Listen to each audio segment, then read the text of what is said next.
This episode of the Museum Jedi Show is brought to you by Monadnock Media. Monadnock is a media design and production company that collaborates with museums to create media experiences that explore and celebrate racial equity and social justice. To learn more, visit monadnock.org. If you would like to individually give to the Museum Jedi Show, please send your support to either one of the following mobile payment services: Cash App, $ capital T, lowercase h-e, capital M, lowercase u-s-e-u-m, capital J, capital E, capital D, capital I. Spells out the Museum Jedi. Also, you can give on PayPal through paypal.me /capital T, lowercase h, lowercase e, capital M, lowercase u, lowercase s, e, u, and m, and then capital J, E, D, I. PayPal.me /Museum Jedi. All right, welcome to the Museum Jedi Show. Jedi is for justice, equity, diversity, and inclusion. This show meets at the intersections of museums and social justice. My name is Omar Eaton Martinez. I'm the founder and host of the show. And today is part of our new We Stand on Your Shoulders series. And we're going to talk to the iconic Doctora Malta Moreno Vega, institution builder, social justice activist, scholar, and Black Puerto Rican woman, and much, much more. And so what I'm going to do is I'm going to begin and read some of her bio. She was the founder and president of the Caribbean Cultural Center African Diaspora Institute. She also started off her career earlier as the second director of El Museo del Barrio, one of the founders of the Association of Hispanic Arts Network of Centers of Color and the Roundtable of Institutions of Color.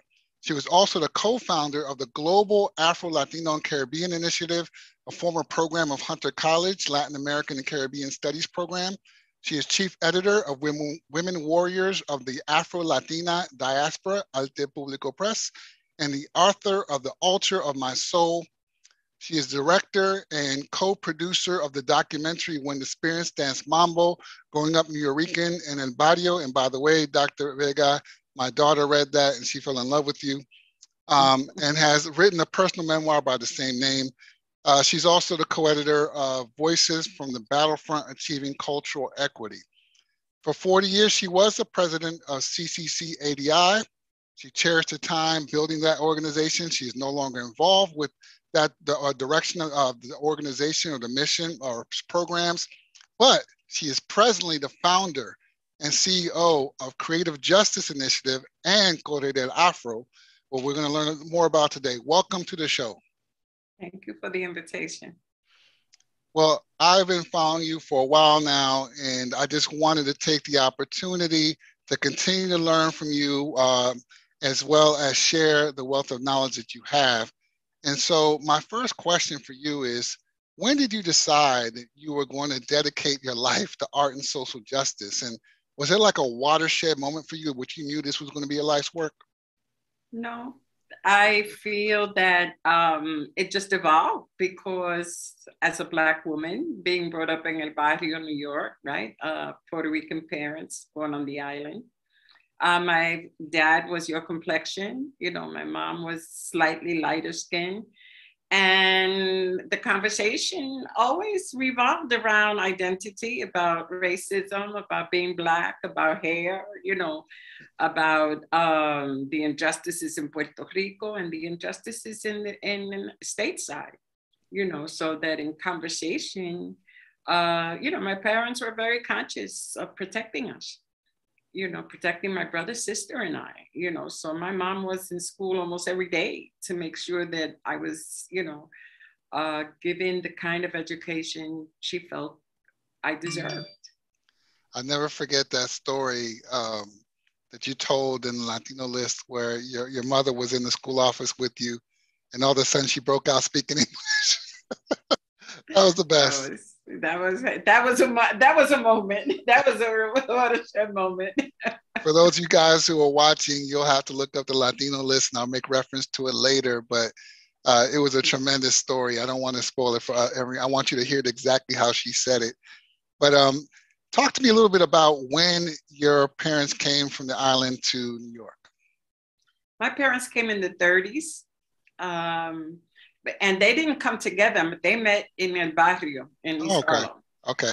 So my dad came in the early 30s, my mother in the mid 30s, and they met in East Harlem. According to the story, is he saw her legs waiting for the trolley on Third Avenue and fell in love. So yeah, so I was born in East Harlem. That's wonderful. My mother and father came to the greater Washington area in Silver Spring, Maryland. Well, actually, they moved directly to DC proper back in the 60s. But both my paternal grandparents and my maternal grandparents had lived in El Barrio before. My paternal grandparents did not stay long. They moved when my father was very young, and my uncle, I think they were like maybe 3 and 6 years old, and they didn't like the cold. I think they lasted barely 6 months, and they moved right back to the island. But my maternal grandparents had gone back and forth at least 3 or 4 times and stayed several years in Barrio. And when I was first born in DC, they were still living in Barrio. So I remember going to Third Avenue with my grandfather, who was 6'4", 280, and they used to call him El Negro. You know, there was this big black man. And I remember going down to my Marqueta and all that stuff. And it's just weird. Even my mother's like, how do you remember that? You were barely 3 years old. But I remember that because even as an adult, when I did end up living in New York for a little while, I remember Third Avenue. I would just stop and walk there on Third Avenue. It was almost nostalgic for me. There's something about that place. It's special. No, it's Puerto Rico. I mean, at that time, it was Puerto Rico away from the island. You know what I'm saying? Everything was Puerto Rican, you know. I went to school speaking Spanish, you know, because my parents wanted me to speak Spanish first, my brother and sister, you know. So we were like, we were born in New York, right, in El Barrio, but we were speaking Spanish first before we spoke English. Yeah, I was raised in my house to speak Spanish as a young age. When my parents took me to nursery school, they had to give the people like everything I was saying in Spanish and English because they didn't know how to speak Spanish. But then after that, I was speaking English as the first language after I started going to elementary school. So it's just interesting how everybody's lived experience around this is different. But I know that I always tell people that the 4 walls of my house in Silver Spring was Puerto Rico. But you crossed that threshold, it became Silver Spring. You know, all the sounds, all the smells were all Puerto Rico. And I just remember because I was very privileged to be able to go back to the island just about every summer. And I thought that was just something all Puerto Ricans did. But when I grew up later, I come to find out that's not the case, right? Everybody doesn't always have that capacity, that economic capacity to go back to the island as often as we did. But it was great because I got to know my family and I got to know my culture. So I wanted to talk to you a little bit about the early part of your career. You were part of the early years of El Museo del Barrio. And so I wanted to know if you could talk to us about sort of the history of it. What were the influences that led to the creation of the museum? I know that there was a sort of a watershed moment in the 60s where all this activism was happening from the Young Lords and the Panthers and others. And some of this activism led to the creation of these cultural institutions like El Museo del Barrio and Student Museum. But can you talk to us a little bit about what you experienced during those days? Well, the first director was Ralph Ortiz Munoz, and he should be honored because it was his creation, right? And he directed it for a year. And at that time, he is an international artist. And what the parents had in mind was that the children should learn a curriculum of Puerto Rican history, right? They weren't as focused on the arts. They were focused on culture and history, right? That children should know. So I was brought in as the second director. And the first experiences was basically startling because it was called Museo del Barrio, right? When I was interviewed, everybody was talking about this thing in Museo del Barrio. And in reality, I never had the thought to say, well, where is this? Right. And when I reported for work the next day, that's how naive I was, right? I said, well, where do I go? And it was like, oh, the vice superintendent of the district took me to a school room in a junior high school. And I was like, oh, where am I? He says, oh, this is El Museo. And everything is in the closet. Wow. And when I opened the closet, there were cardboard boxes full of the work of different artists that had exhibited the year before I came in. So that was my experience. The Museo was a classroom. Wow. And the closet was full of cardboard boxes full of art. And we were told that we had 3 months to make sure that the project flourished, because money would be taken away by the state if we didn't produce exhibitions, because it had been closed for a period while they were looking for a director. So I was told I had 3 months to produce. If not, the project would end. And I had left my public school teaching in order to take the position. So that was my introduction to the idea.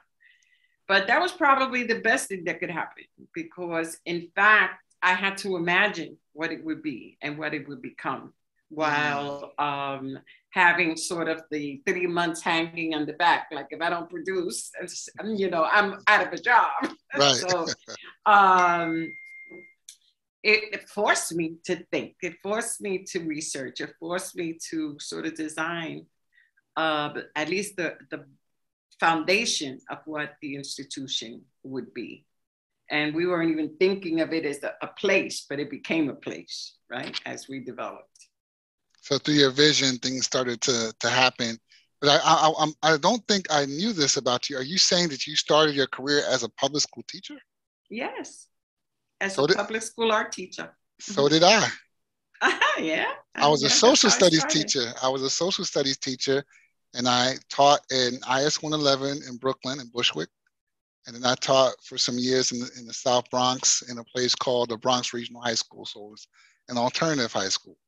So it's interesting, and I caught that for many reasons, because I connect with you, but also because I'm noticing that there are a few leaders in the museum and cultural space that did start off their careers in the classroom. I know Carlos Tontolero, the founder of the National Museum of Mexican Art, also was a public school teacher. So it's just amazing. It's amazing how that happened. So now, that was many moons ago.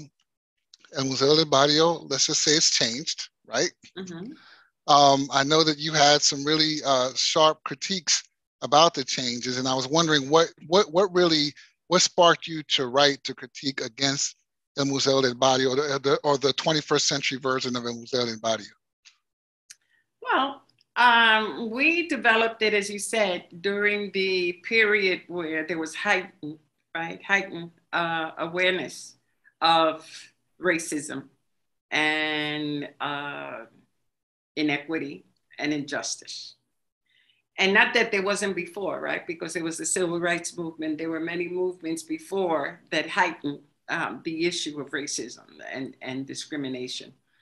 But I think that probably the 60s, 70s was the first time you saw it cross racial groups, right? So that as Black Puerto Ricans, as Afro-Caribbeans, as Afro-Americans, as Native peoples, as Asian peoples, all of this energy sort of rose up.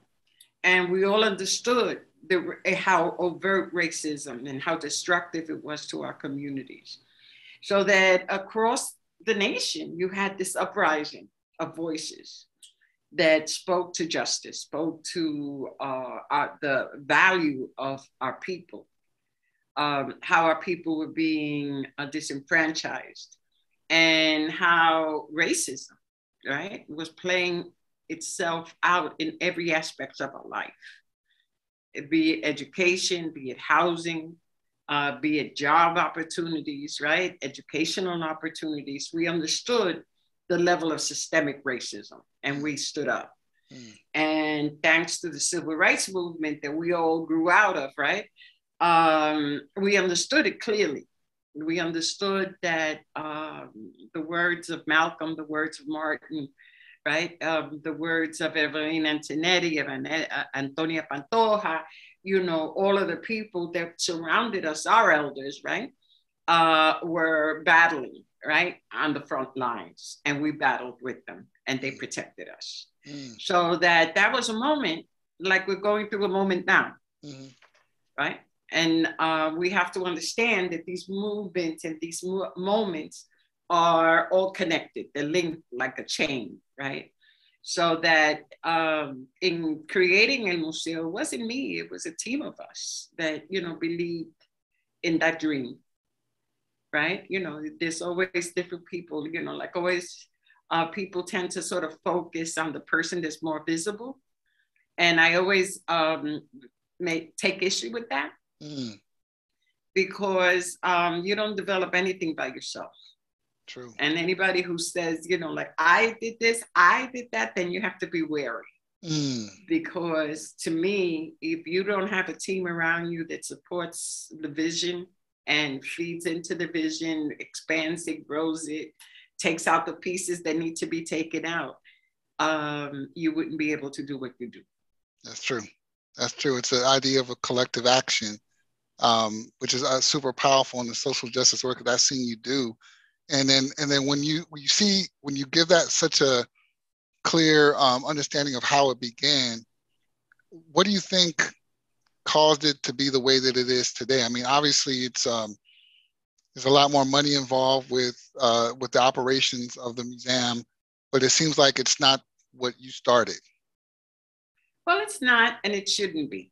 It shouldn't be, because anything that stays frozen in time becomes a fossil. It becomes fossilized.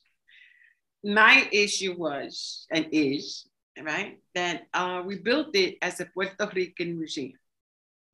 And when you look historically at our reality, right, Puerto Rico is a colony of the United States. That's right. We're not talking about the museum, right? Now it's called a museum, right? But it was more a community project, right? When I was directing it.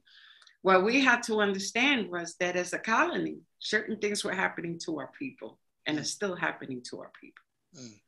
Our people are controlled by a fiscal board of the United States and have no voice in terms of the economics and how our people continue to get suppressed. So that there needed to be an institution, that there needs to be an institution that addresses that. And the way that El Museo has gone, in my opinion, right, it has lost that.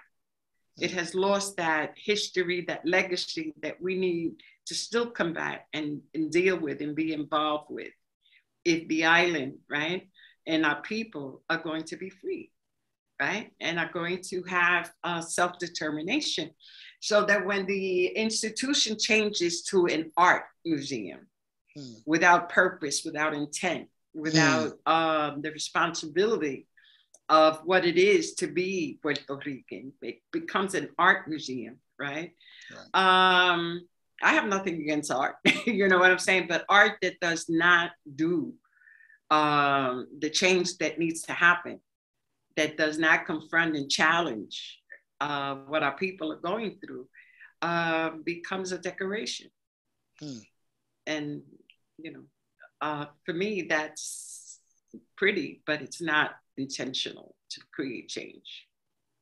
That's a wonderful explanation. And it says so much about what we're even dealing with today, as there's sort of been a renewed focus with some museums around making sort of being a center of the community type of framework in terms of how they operate, how they do their work, how they make their decisions. But one of the reasons why I get so jazzed about hearing you speak about it and reading about your work is that there are culture keepers like yourself who've been doing this for a while, but unfortunately, some people are not in acknowledgement of that. Like, they feel like this is some new thing. I mean, I think I point to your work. I point to the work of John Kennard, who helped start who was the founding director of the Anacostia Neighborhood Museum, now Community Museum. We work together. Yeah. And it's just, it's amazing the types of things that were happening in that period. And now here we are 50 years later, and people are starting to rethink this, but not even rethink this. They're thinking about it like it's new. And that's where I want to, that's the sort of, that dissonance is when I want to bridge, because I think it's important for people who are really doing community work to know that there's already things that have happened before that we can learn from, but also just to correct other people who are sort of co-opting this idea as if it was theirs. And we can't have that. Well, I think that will always happen, right? Because people like to jump on bandwagons. But I think that what our community, our people need to be conscious of is what is the intent of the work. What is the purpose of the work that you're doing? You know, everybody, you know, I've talked to different people and funders of, you know, I think, don't you think it's wonderful that X and Y got appointed to curatorial position at X and Y museum? Isn't that a step up for us? And so on and so forth. No, it isn't. No, it isn't. Right? Because why? It's a job. But if you have no power, no decision-making power, if you don't have any policy decision making in that space, then you're just like a black face in a white institution. That's right. Right? Well, and if that's what you want to be, I'm okay with it. I mean, that's, you know, whoever chooses to be that, that's fine.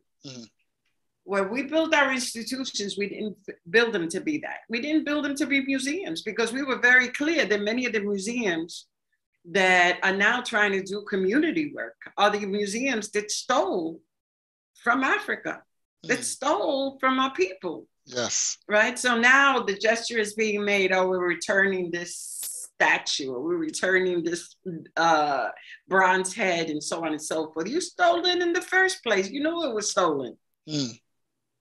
Right? And so now you're going to return it as if you're doing something brand new.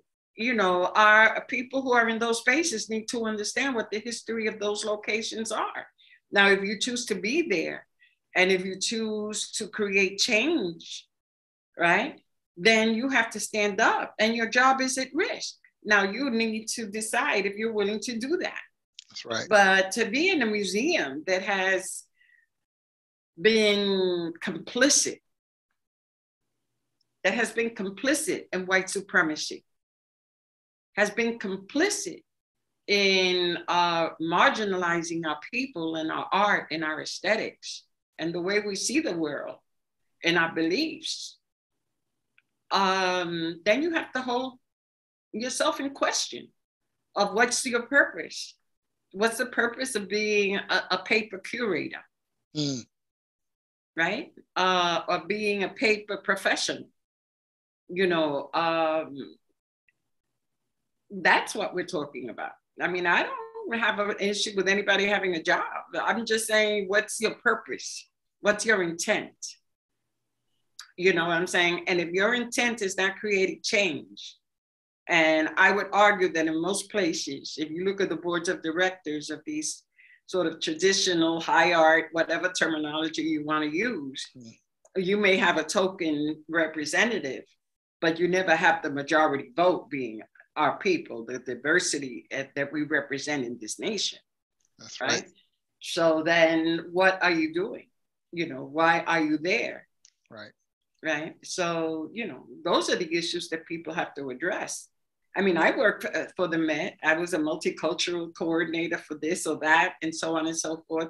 And I had no problems with it, you know, because I was doing what I wanted to do at that point in time, training young people to see the world in the many colors that it comes in, right?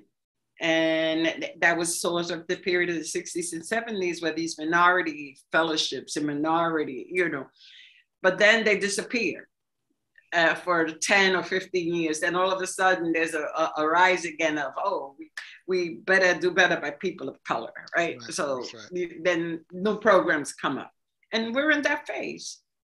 And we can't mistake the fact that a person lost his life, was videotaped in the world, right? Saw the police murder a person on video. How many young people did we lose before that? How many young people are we still losing after that? But it created a moment that we're experiencing right now, right? And whatever we do with that moment is on us. Absolutely. I can listen to you talk about this all night. It's so stark.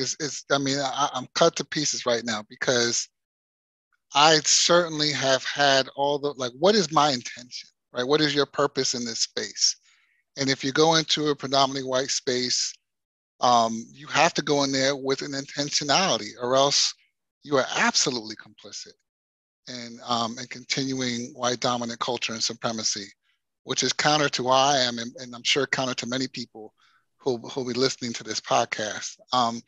Now, this also talks about the other side of things, which is really the part that I'm super intrigued by in terms of your career, is that in rebuke of that, you decided to become this institution builder, right? So, I mean, we rattled off many of the institutions and organizations and initiatives and projects you started, not just were a part of, like you founded them and lifted them up. And so I think when you left Moselle, did you go directly into CCCADI, or was there something in between? When I left the Museo, I did the Association of Hispanic Arts as a director. Okay. Yeah, that was in between. That was in between. And then I was doing I started my doctorate and started the notion, started percolating of the Caribbean Cultural Center. Well, it's one of the things, and I lived in New York, you know, from 99 to 2003. And I never went. I didn't do much around museums when I was in New York in those days, but I just think about all the opportunity and all the programs and things that you have done during your time there. My first question about that space is a little bit of a weird one, but how did you come up with this name? This long Caribbean Cultural Center, African Diaspora Institute. Yes, like yeah, you covered a lot of ground there, Dr. Vega. Well, I did it purposefully, right? Because I wanted us to see ourselves, right, as Caribeños, right? Because, you know, people get into these like colonial mindsets of language, right? And that's important because I know that my parents were very clear that they were like, speaking Spanish, they were resisting your U.S. oppression and U.S. colonialism. That's right. That's right. But at the same time, Spanish is a colonial reality, right? We were a colony, a Spanish colony. So you have those dichotomies, right? And then we get into the issue of in the Caribbean, like English-speaking Caribbean, French-speaking Caribbean, Dutch-speaking Caribbean. And I'm like, we have to come together at some point because the numerical majority is us, African descendants. That's right. So that language, the colonial language, should not be dividing us. We should be identifying as Caribbean people, right? So that when I looked at the population and the demographics of New York and the Eastern area, how are we not together as a Caribbean people, right? So that was what prodded that. And then the diaspora was a natural extension. When I was reading a letter and, you know, power to Arturo Schomburg. I was in the library, the old Schomburg library, right, before the renovations. And I had just initiated in Cuba as a Yoruba priestess. And I was sitting, reading, going through his files because I was starting my doctorate studies. And I came across a letter. And the letter was Arturo Schomburg, Puerto Rican, Afro-Puerto Rican, writing to Nicolas Guillen, Afro-Cuban, about Langston Hughes, African-American. Mm-hmm.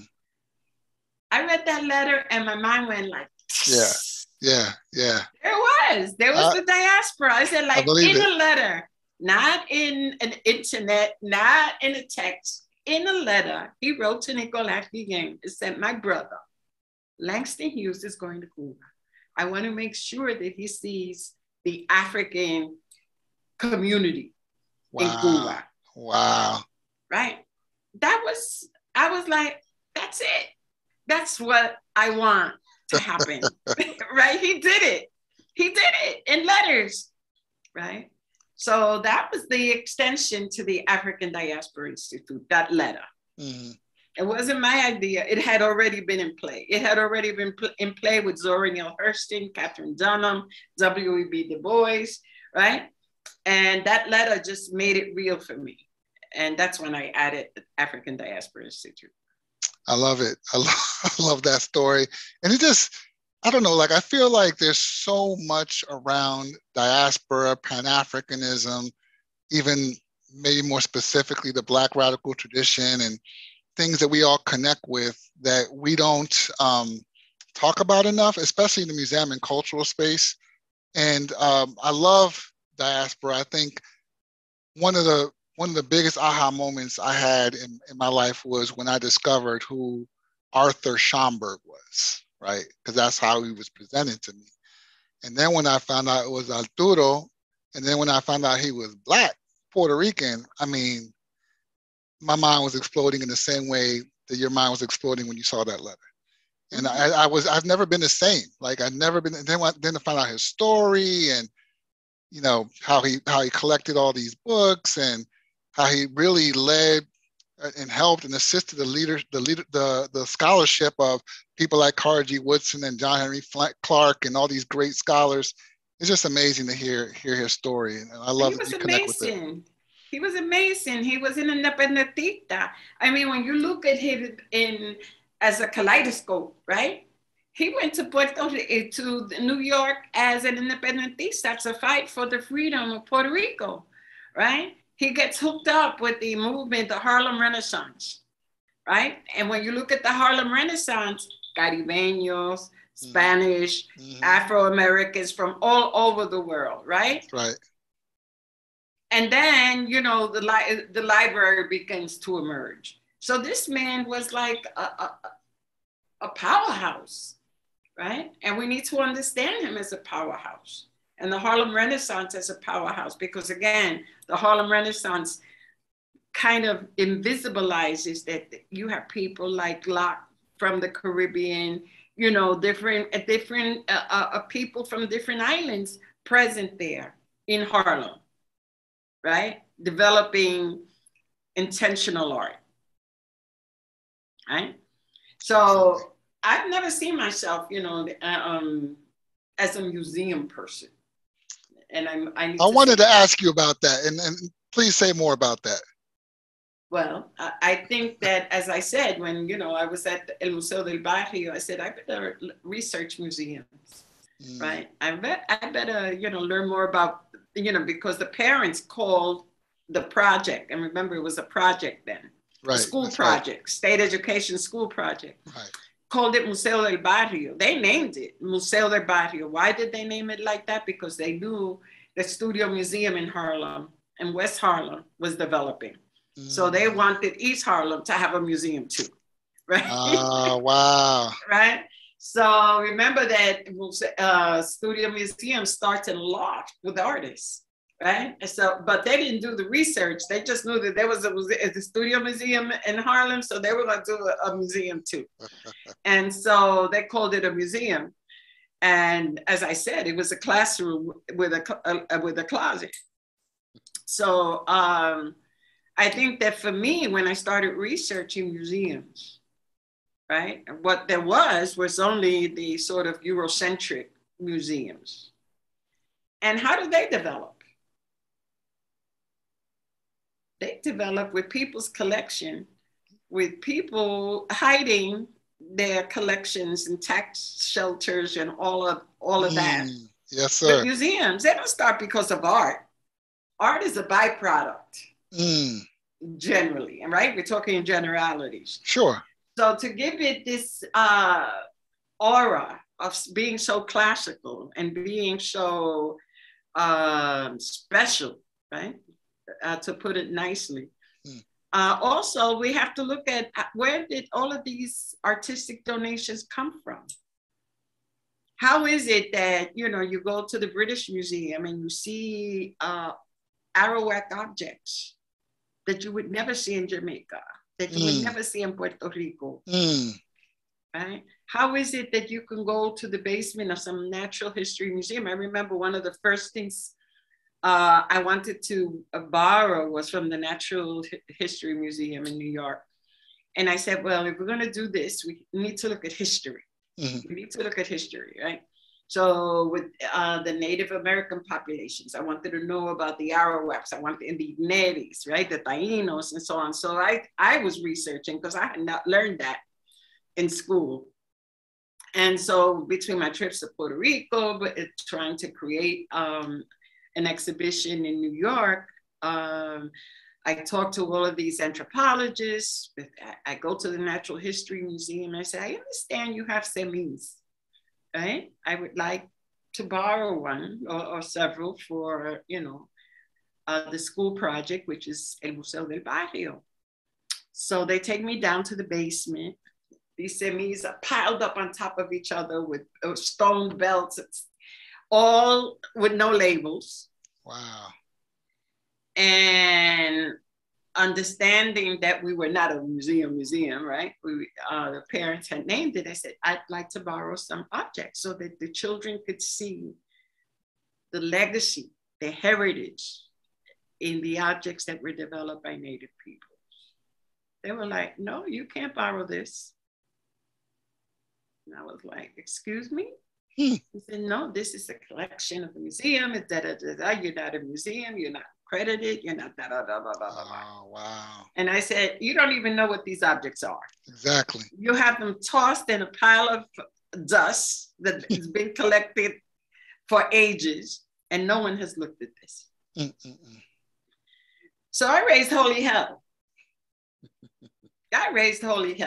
And finally, to cut the story short, we got certain objects that were broken, right? And we were allowed to borrow them, right? With insurance and everything, right? That we had to come into. Oh, yeah. So that started me thinking. It's like, how did these objects get to New York City Museum?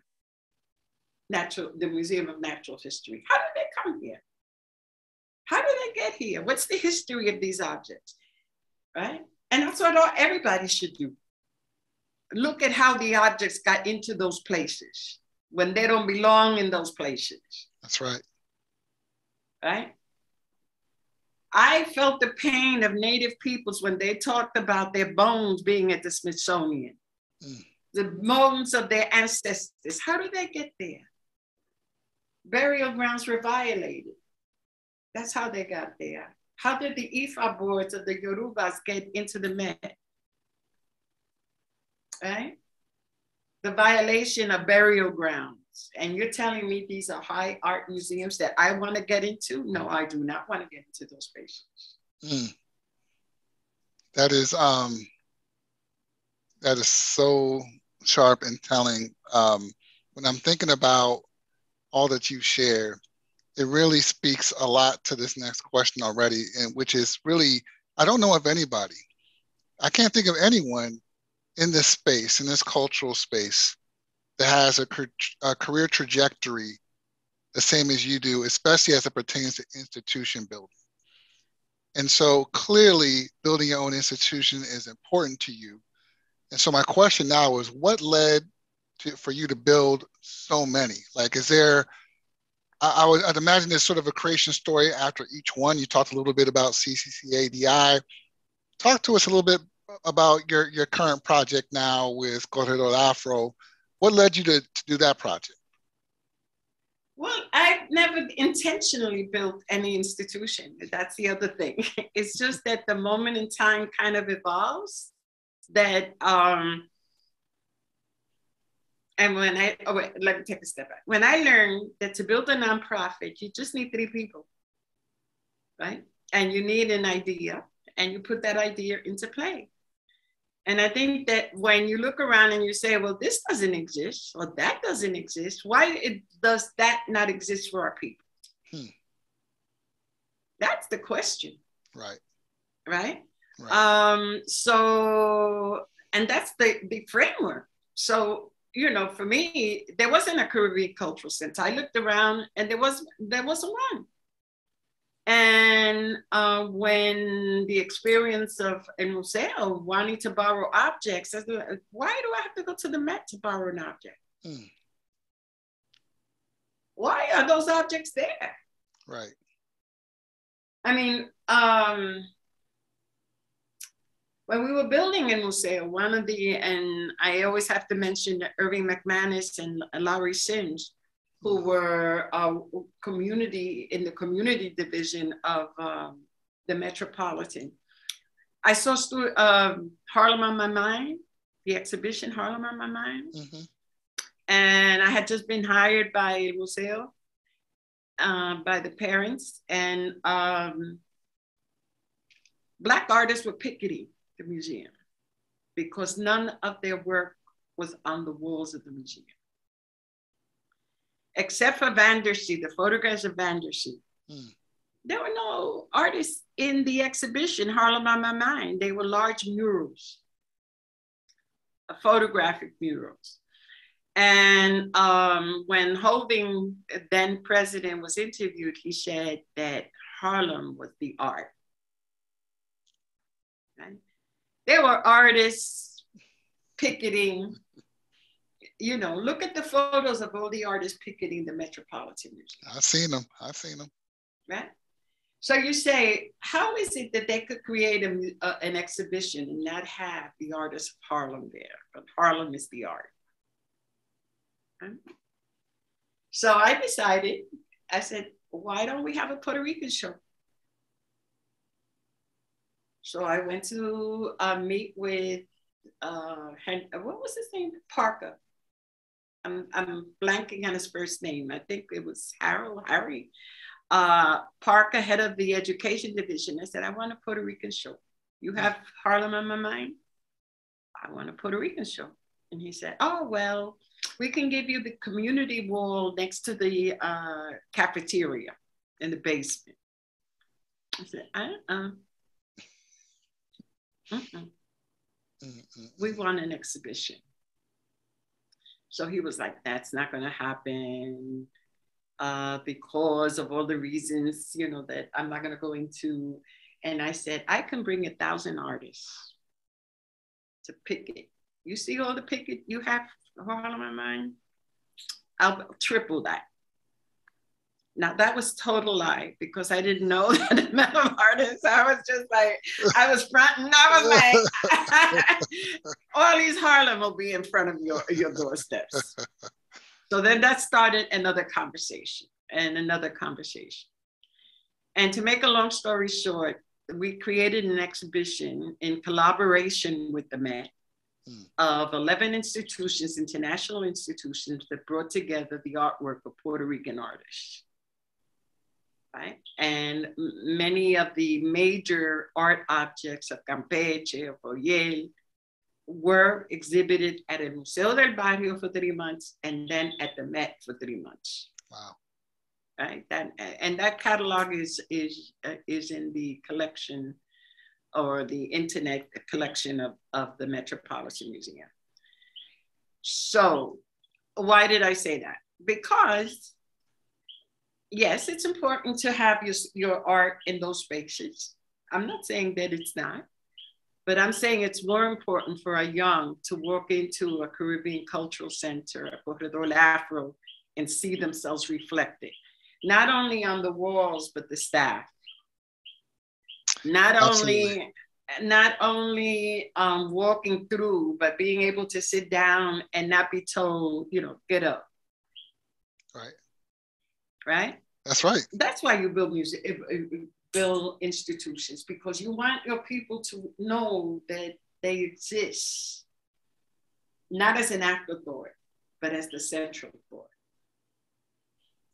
This is great work. I mean, we're so thankful for this legacy that you've set forth, and you're continuing to build with your other initiatives. I want to tell you, so the first time I heard your name was 10 years ago during the Latino list for HBO.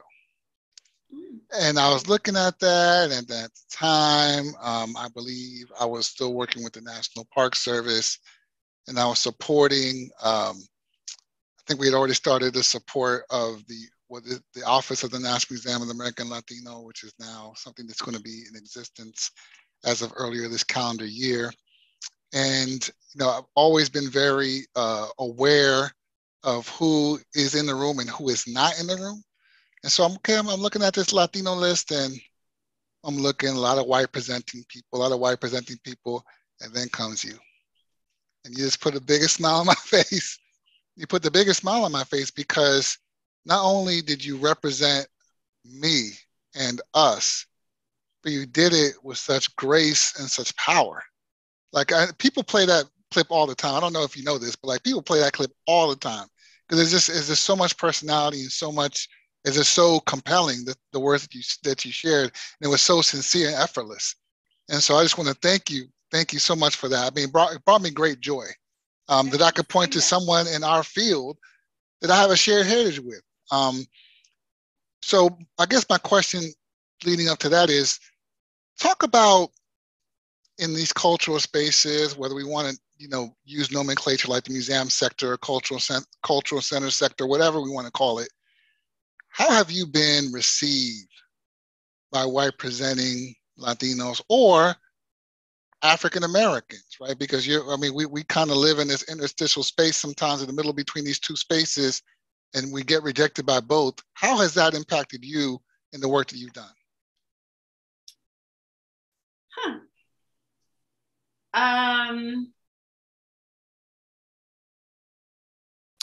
I grew up with my dad looking like you, 6'2", maybe more, because he was a boxer, right? A very big man. And my mother being very tall, light-skinned Puerto Rican. And they were always very conscious of race. And my dad and my mom always used to say, "You're our daughter. You're Black, you're Puerto Rican, and you're our daughter. And nobody could give you any shit." Let's put it clear. And anytime we were rebuffed by anybody, and I would complain about it, they would say, "You go back and you tell them who you are. You are our daughter. And you don't take shit from anyone." Right? And they said it in Spanish. So, I don't want to translate it. And I always thought and I grew up with that attitude. I did it. I internalized it. They taught me to internalize it. So whenever I've been rebuffed by our own, and in the exhibition that I told you about, if I tell you all the doors that were closed when I came to Puerto Rico to plan that exhibition, yes. I had to go back to New York, get Henry Gelseller and Irving McManus. Irving McManus, a white Puerto Rican, Henry Gelseller, a white curator of 21st century art at the Metropolitan at that time, and come back with them so the doors would open here in Puerto Rico. Wow. Okay. With our African American community, I've been more accepted, easily accepted. You mentioned Kennard. He was an amazing man. He would call me, "Martha, I'm planning this." And I would call him, "Kennard, I'm planning this." And we would plan whatever and make it happen. I love it. Vantel Whitfield, who was then at the NEA, Gordon Brathwaite, Yvonne Coleman. I can name any number of people, Lowry Sims. I can name any number of people that I would provide an idea or ask them for an idea or ask for assistance, and it would happen without question. Right? Wow. Yeah, there were some naysayers like, oh, you're really not Black, you're Puerto Rican. And I was like, okay, I'm a Black Puerto Rican, you know what I'm saying? But the acceptance and I don't even want to say acceptance, the family network was Right. there, was Right. there. You know, the difficulty has been more with our own than it has been with others. That's telling. I think for me personally, I would probably say that's true for me mostly. It's been easier. Because of the way I'm read, right? It's easy for people to read me as African American. That way, there's no questions for me to be a part of this group. Of course, when they find out more, then that's when the questions pop up, right? To the point where, when I was younger, my Social Security card and my driver's license only says Eaton, right? Because my father was born and raised in Puerto Rico, but his father was from St. Thomas, mm-hmm. right? And so then when I was going to prepare for college, my parents were really concerned about my ability to go after Hispanic scholarships because I didn't have the Spanish surname. And so since it was common in Puerto Rico to use your maternal and your paternal last name and hyphenate it, and since my mother's maiden name was Martinez, like, oh, well, we'll just hyphenate, right? Problem solved. Of course, it got much more complicated, more time than we have to explain. But that was my reality. And so once I started doing that, and then I started entering into a very white presenting space of what people will present as Latinidad, that it was always, then the next thing is what we talked about earlier, the Spanish. Like if you're Spanish fluid, you might get it in. If you don't know any Spanish and you're Black and you don't have a Spanish surname, you can forget it. You're not. People are not going to take you. Not going to let you enter into this space, no matter how much you know about the culture and the history and everything else other than the language. So, I share a similar experience as you did in that on that front. Interesting. Well, like that's why I say my parents were like key, because they instilled us and don't take anything from anybody. Yeah, we don't care what color they are, they don't care who they are. You're our daughter, right? And the same with my brother and my sister. We were trained, to confront people who, try to erase us or to try to, bypass us and so on and so forth. So I know, I mean, like I was on a panel with, I won't mention his name, but a Latino scholar. And we were presenting in Texas, right? So he sits next to me and I present, he presents, and the rest of the panel presents. And he turns to me, was Puerto Rican, right? And he turns to me, he says, I was afraid to be on the panel with you because I've heard things about how you act out and how you speak and, and so on. And I was really afraid to be on a panel with you, and that made me think, right? Like, what reputation do I have out there that he would, a scholar, right? A professor, a person of, considered with stature, right? That he would sit and say that, And I looked at him and I said, no, I haven't eaten anybody lately. I haven't eaten anybody lately. So you're okay, And I had to think about that after that panel, because I said, like, people create a notion of who you are because of what you say or what positions you take or how you stand in the world. And the question is, do you give a damn? Yeah. Do you give a damn? What does it mean? Like, my mom's favorite saying is, who feeds you? When I would complain, like, no, the teacher didn't call on me, or this kid did, who feeds you? So I would have to stop. You and Papi. Okay, so why are you not saying anything to them? Because we're the ones that are feeding you. They don't do nothing for you. We feed you, Right. Right. So they would go there like that. Who clothes you? Who puts a coat in your back? Your dad and me. So why didn't you speak up? Mm. What can they do to you or for you? Mm. The truth.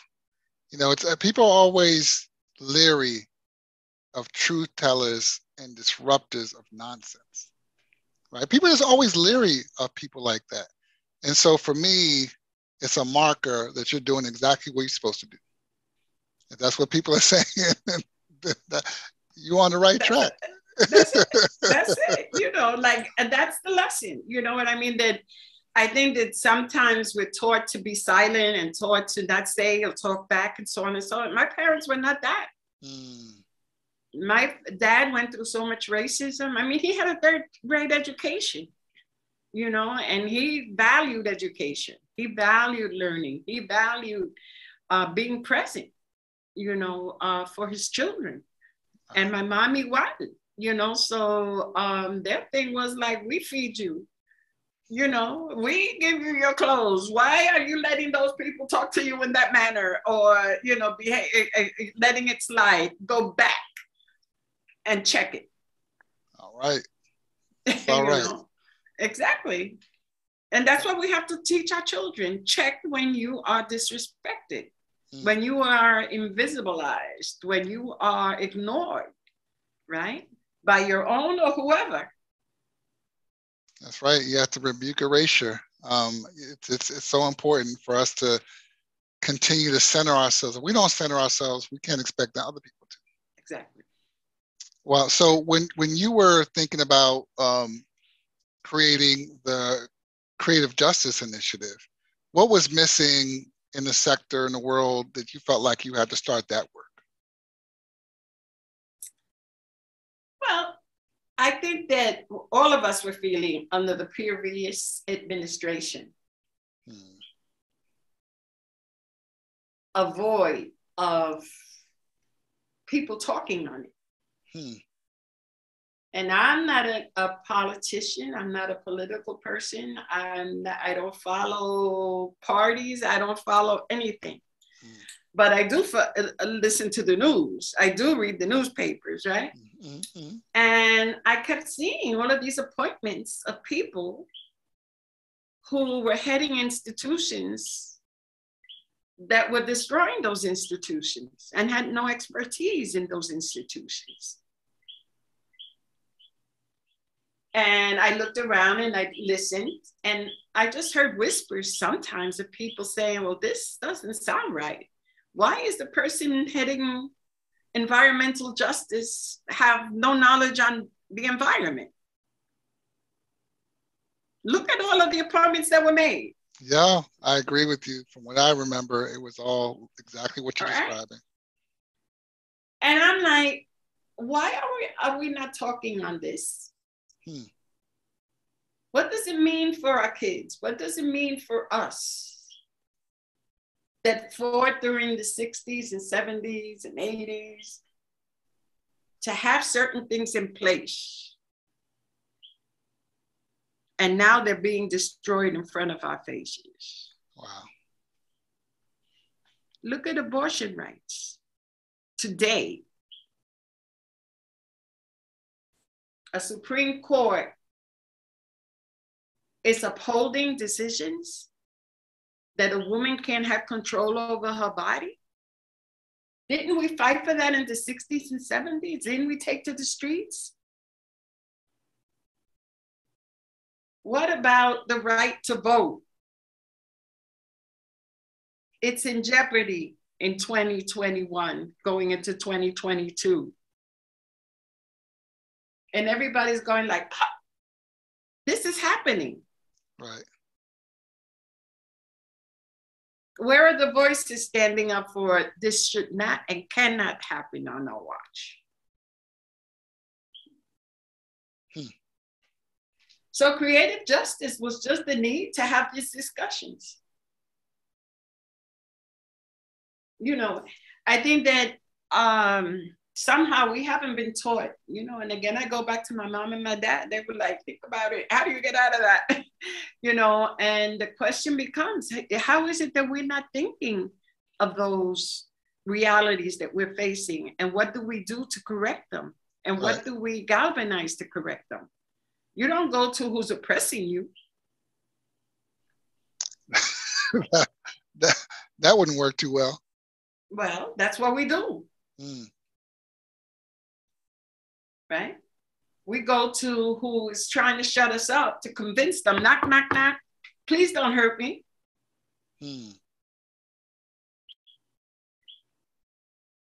So the issue is, how do you knock, knock, knock and provide information that it supports a position that you and yours have to advocate for?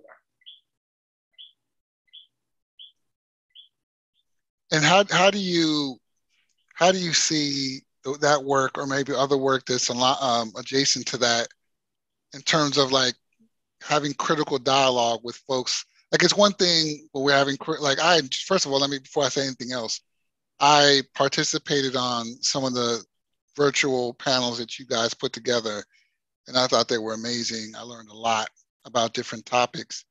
What I'm always interested in, though, also is what space, if it's even possible in your mind, is there that we can create where you actually have diametrically opposed views speaking about these issues in a civil way?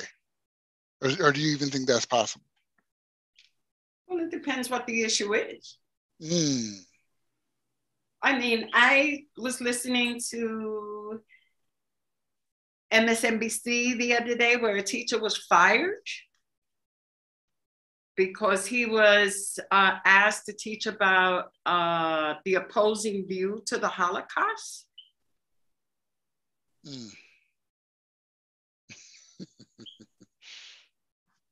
Yeah. So I guess it depends on the issue. Yeah. No, I hear How do you speak about enslavement? Aren't books already being burnt and taken out of the libraries by our authors? That's right. Every parent, every student, college student should be outraged that books are being taken out of libraries or being censored in the curriculum, which means that that student will not have exposure to that author. This is happening now, Omar. This is not something that we're talking about happened. Right. This is happening now. That's right. And where are the voices? So the dialogue that we put together for creative justice, race, myth, art, and justice, was focused on that. And we didn't create it, look at the work of James Baldwin. He was talking about the lie then. Malcolm was talking about the lie then. Martin was talking about the lie then. Angela was talking about the lie then. It's still the lie. Right? And everybody's going like, everybody's supporting the lie. The lie has been there. We've just refused to see it. That's right. Or talk on it at the level that we should. And when we have, our places have been burnt down. We understand why silence has happened. Now you're saying a word right there. Right? Right. When we speak out. Tulsa. Burnt down. Right? A whole leadership eliminated in days of each other. Right? But if we don't talk on it and we don't see it, if we don't decide what we're going to do about it, it continues to happen. I agree. I agree. I always think about some of the work that I'm involved with. I mean, one of the projects, I'm on the commission for the Maryland Lynching Truth and Reconciliation Commission. And what we're tasked to do is a state legislative commission to conduct public hearings to bring the descendants of the murdered and the murderers to give testimony to the racial violence that have been documented in the state around racial terror lynchings. And so the idea, right, it's been difficult in certain counties because certain counties are still dealing with this as if it never happened, or trying to erase it. Or there's certain people that are scared that their family's going to be, their name's going to get run through the mud. But the idea of reconciliation, or any type of conciliation, or really just plain old justice, is that the truth be told. There's nothing diametrically opposing about what happened. A man was murdered. In most cases, what we have documented have been men. I know that there have been women who have been murdered as well, but the ones that have been documented in the state of Maryland have only been men. And we have to be able to create a space for that dialogue and tell the truth, or else our children and our children's children will be having this discussion again. That's my biggest concern. I'm trying to avoid that like the plague. Yeah, but we see it. I put the news on, and at a certain point, I just have to turn it off. Right? Because we're in a pandemic. We're worried about our lives. We're worried about our families' lives. We're worried about our health. Right? There's an economic crisis looming. And at the same time, you have these outrageous positions being taken, and the lack of accountability for 700,000 deaths, right? For mismanagement. That's right. The man is still running around campaigning. So that if we don't talk, it just stays hidden under the rug. What happened to those lives, right? I heard him say, he knew that there was a pandemic and that people would die, and allowed them to die. It's a certain stubbornness and lack of humility that almost leaves me speechless sometimes when I think about that.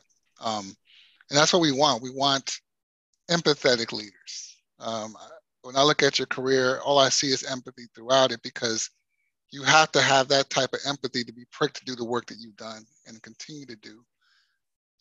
When I think about your work in Corredor Afro, I've been... Well, that's a joint project between Maricruz Rivera Clemente, COPI, the founder and director of COPI, which is also a social justice, environmental justice organization that has existed for 20 years, and creative justice. So we decided to partner to create Corredor. Oh, beautiful. I love that. I love that. Here's my question in terms of what's happening on the island around Blackness writ large, in terms of like what cultural workers are doing, what academics are doing, what historians, artists are doing, because obviously there's a lot of things happening with your project. When I went to the island last month, I got to go to El Ancón de Loíza, and I saw how they repurposed the space, made it into a gallery featuring Black artists, featuring Black expression. And I know that, with Marielba Torres and Mayra Santos Febres, they were able to acquire the gift from the Mellon Foundation to start the Africana Studies at UPI, at the University of Puerto Rico, Rio Piedras. I guess my question to you, being on the island now, how do you see all those initiatives and projects converging? Do you all, I know you all know each other, but is there an effort to, like you talked about the collaboration between you and COPI, but like, is there a larger sort of consortium or something like that in play where everyone can support this great work around Blackness in Puerto Rico? Well, you were talking about how ideas come into being and how things get created. We've been talking about that here as well. And one of the conversations with the team that we were working with, and in fact, on Thursday, we're hosting a global Afro network of institutions grounded in African diaspora work. Oh, wow. So that we have reached out to people that we know and people that have been recommended, that include leadership of organizations, that include artists, cultural workers. Mayra is going to be part of it. She said yes, La Hija de Nono. So we've reached out broad, right? not everybody, right? Because we're trying to sort of get on a Zoom call to see, is it necessary for us to come together? Because that's the first question. Is there a necessity for us to come together? And with that necessity, what do we accomplish, right? What are the aims or the possibilities that we see in coming together? And also we're talking about a local one, right? Because if you have a global one, right, you know that it's going to spur babies at the local level, right? And that's the idea. To at least be in communication and information. I think that realistically, one has to understand that there's always a fear. And what is that fear? That fear is, will my funding still happen? Will my support still happen? Right? Because, you know, foundations tend to put you in competition with each other. We know that. So that the question becomes, how does it help or how does it not help? So that here again, you have to be realistic in terms of what it sounds very romantic and lovely. We all hold hands and come together. But if you lose a grant because the grant maker feels that, you know, X and Y is doing it and why should they fund you, then that automatically puts you in a position of adversary, right? So we have to be very careful in terms of how we're putting it out there. We're saying, what if we develop an information network? Just talking to each other. Right. Other than that, just talking to each other. Some of us will be able to talk to each other, some of us won't.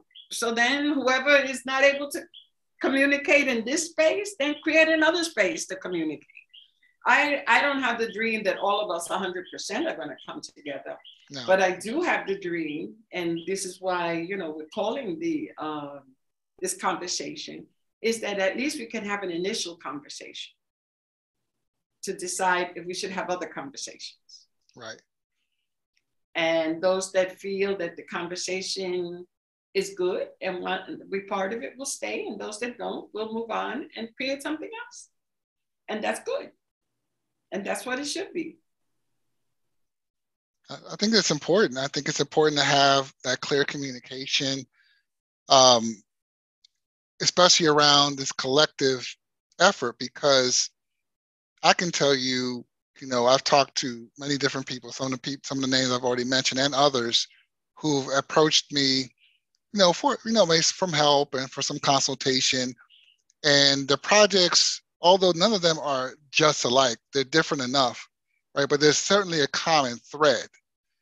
And in my mind is, well, maybe if we just take some time to have this conversation you get ready to have, maybe there would be something that would be a little bit more solid that people can, you know, arrive to some consensus around, that we could actually go after some large amounts of funding that would please everyone. But like you're saying, you can't even have that unless you are clear about having the conversation to then have the conversation that would create the organization or the alliance. Yeah, I mean, you have to see what it means to for you, what it means for your organization, what it means in terms of being able to sustain what you have. You know what I'm saying? It's more complicated than just focused on African diaspora things, right? Right, that's right. It's more complicated than that, because let's say, I remember when we did the Global Alliance, the Global Caribbean Alliance with Hunter College and so on, the idea was amazing, right? And we did amazing things. But what we had to confront was that the privileges we have in the United States of being able to talk to funders, or being able to get, you know, certain kind of support is not the reality for groups in Honduras or in Uruguay or in Brazil and so on. So when we brought the group together of people that we had heard of, like we're doing now, and they said, no, you have to meet so-and-so, you have to talk to so-and-so. When we went to see, the reality was that they were like functioning with no resources, just heart. We had gotten to the point that we were with heart and resources, you know what I'm saying? And that creates a different kind of relationship. And how then we function with our brothers and sisters who have less resources. And also, not only resources, but remember that in many of our countries, people who speak up can disappear. Hmm.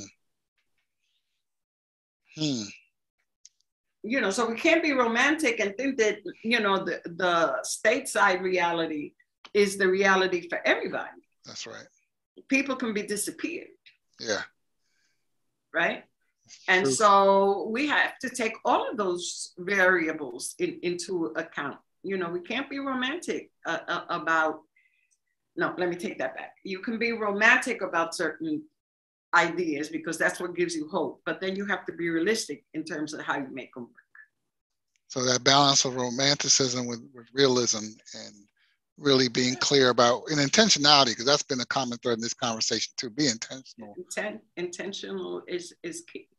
So I got two more questions, and one of them is one that's sparked by something you said about funders. So I've been part of some conversations as of recent around some of the problematic expectations some of our larger funders have, especially around funding equity and social justice work. Some pretty big funders that we can not name their names have really centered their programs, their funding programs around racial equity, social justice, social equity, whatever cool combination of words we can think of. But their parameters, their structure has not changed. Like the things that would make it equitable, that would spur justice are not necessarily there, although content-wise, it's supposed to fund social justice and racial equity work. And so I'm sure you've been part of these conversations for many moons, and I was just wondering if you could give us a good word about your thoughts on that. Well, I think that you keep chipping away. I mean, that's why we did the conferences, Race, Myth, Art, and Justice. We had a panel with funders, just funders, talking about issues that different groups have brought up about funding patterns. And I think that one of the things that, you know, one has to sort of face is how do foundations get their money? Who gets it? Who gives them the money? Are they willing to off their boards or their boards will off them? So, I mean, this is when I speak about being realistic, right? Because your question has to ask and dig into that, right? No, it does. Their endowments, are they going to work down their endowments, right? With all the money they have, their endowments, do they give more than 5% of their endowments out in grants, right? And are they willing to work themselves out of money by giving money, or they're going to sustain their money and sustain earning more money? You know what I'm saying? So that one has to be more critical in the analysis. Right? Absolutely. One has to be more critical in the analysis. And we just came out with a PowerPoint that we presented to grant makers for the arts. Right? And out of the conferences, out of two sort of surveys collecting data. And, you know, I guess the good thing about living over decades, right, is that you see that the same pattern of funding and the same way of doing it, the word changes. Multiculturalism was a buzzword a couple of years ago. Diversity was a buzzword, right? We have to fund diversity. We have to fund multiculturalism. We have to fund, you know, minorities and so on and so on and so on. The words keep changing, but what you said, the structure stays the same. Right. So ultimately, I've come to the decision is the will. That's what changes things, is the will to change. I can say anything and everything and put every kind of theory into place and statistics into place, but ultimately, if I don't have the will to act differently, fund differently, move differently in the world, it stays the same. It stays the same. And this is what we have to, come to. I think that one of the things that always strikes me, right? And when oftentimes I speak to funders is, who are the organizations that took on racial issues, took on the issues of lead poisoning, took the issues of young people weren't being fed, took on the issues of artists who spoke truth to power like Nina Simone, Marvin Gaye. Who are these people, right? These are the frontline people that gave their bodies to do the work and give their bodies to do the work. Right. It's not those museums that are on Fifth Avenue, right, in New York or wherever in Washington. It's the ground, the cultural institutions on the ground, and the people that run those institutions that stood up for race, stood up for justice. So you're not going to convince me that now that these major institutions are using justice and using all of this terminology are going to change. And if we believe that, well, maybe I'm I'm being too negative about it, but I don't believe so. Why would they change? They don't have a need to change. Yeah, I just remember being in a conference where Darren Walker was speaking. And he was talking, about, the racial equity work that they were doing. But what was more stark than anything was he shared with us, and this is a keynote in front of hundreds of people, how basically vexing it was for him to have conversations with the board to take $1 billion from the $16 billion endowment that they had to use it to fund racial equity work. And I just don't know. I don't even know where to begin with that, right? I mean, so much is wrong with that scenario that we could pick at and probably talk another 3 hours about. But he was having trouble convincing a very privileged board of directors to extract $1 billion from a $16 billion endowment so that he can expand his ability and capacity to support racial equity work. What startles you about that? What startles me about that? I don't know if startled is the right word. Probably more angry is the right word. Okay. It's appalling, to me that's. But it isn't, like if you look right now, right? That's what we're surrounded with, what's happening in the world. I say to you, and everybody kind of knows it. And again, I'm not, this is me in the news, right? And maybe I'm over listening to the news. Who funded January 6th?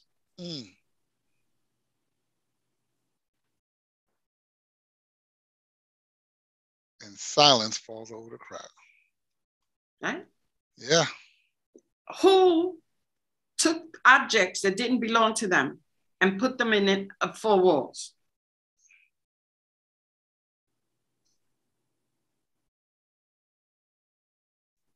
Whose money is protected under the nonprofit status?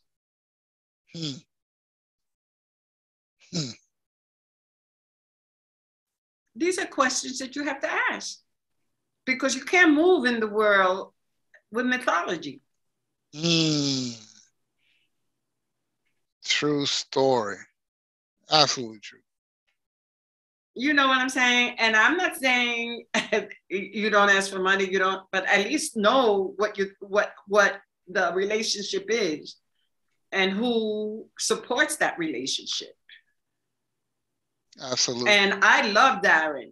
I mean, I do, because he's out there hustling and making stuff happen. Without a doubt. The staff has changed. The staff has changed at the Ford Foundation, right? But it's still a structure that is not ours. Right. That's right. So he's in there battling a structure to change a structure that is not ours to begin with. Mm. And because he has employment doesn't mean that he can change it. He's an employee. Mm.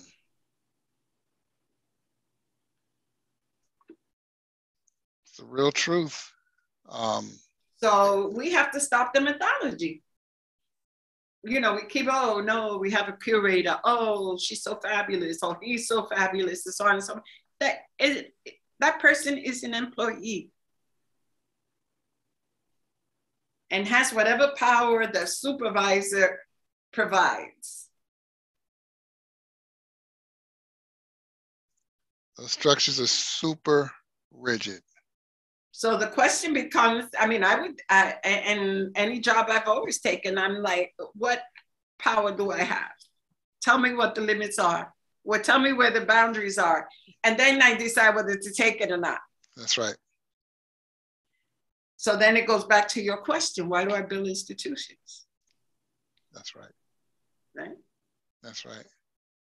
It's not that I go out and want to build institutions, but if I want to do certain things, I know that I have to create the conditions that allow me, if it's a problem of, let's say, 10 steps, maybe I can address a half a step, but at least it's my half a step with people that are committed to that half a step. That's right. Right? That their heart is and their will is there to make it happen. That's right. Right? And again, we don't do it alone. None of the institutions that I've been a part of creating or building, I've done alone. The idea maybe came, but to make it happen, you need a community. You need people. I just hope listeners out there listening to the Museum Jedi are really honing in and being present during this conversation, because I can tell you that for me, someone who is doing this work, I've often thought about sort of that duality of pushing through rigid structures, doing the best I can, versus, building an institution. And again, just like Dr. Vega said, like with other people, because really the collective action is the sustainable action. You can't do things by yourself unless you just want to be a blip in the matrix. But if you want it to be sustainable and impactful, you'll do it with others. The famous African proverb is, if you want to go far, if you want to go fast, go alone. If you want to go far, you go with others. And I think I've really tried to live my life in that way. And certainly we have someone with us today who's led her life that way. And so with that, I want to say thank you. Mil gracias. Thank you. We love and honor your growing legacy. We stand on your shoulders. And we wish you continued success with Corredor Afro and with the Creative Justice Initiative and anything else you choose to start. Thank you. That's it for today's podcast, and thank you for joining the Museum Jedi. Hasta la próxima. Until next time. Thanks again for tuning into the show. The great Dr. Cornel West said, "Social justice is what love looks like in public." In light of this quote, and as we continue to consider museums as sites for social action and places of inclusion and belonging, our first question as museum folks should be, where's the love? And more specifically, where's the love that will allow us to see the humanity in one another? Until next time.